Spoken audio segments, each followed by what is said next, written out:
बात यह है कि हक को कबूल वही करते हैं जो सुनते भी हैं, और मुर्दों को तो अल्लाह क़यामत ही को उठाएगा, फिर उसी की तरफ लौट कर जाएंगे। और कहते हैं कि उन पर उनके परवरदिगार के पास से कोई निशानी क्यों नाजिल नहीं हुई।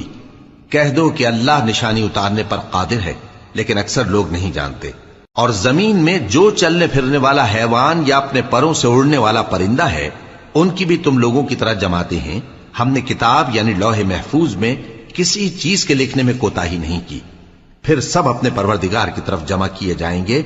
और जिन लोगों ने हमारी आयतों को झुटलाया वो बहरे और गूंगे हैं, इसके अलावा अंधेरों में पड़े हुए हैं। जिसको अल्लाह चाहे गुमराह रहने दे और जिसे चाहे सीधे रास्ते पर चला दे।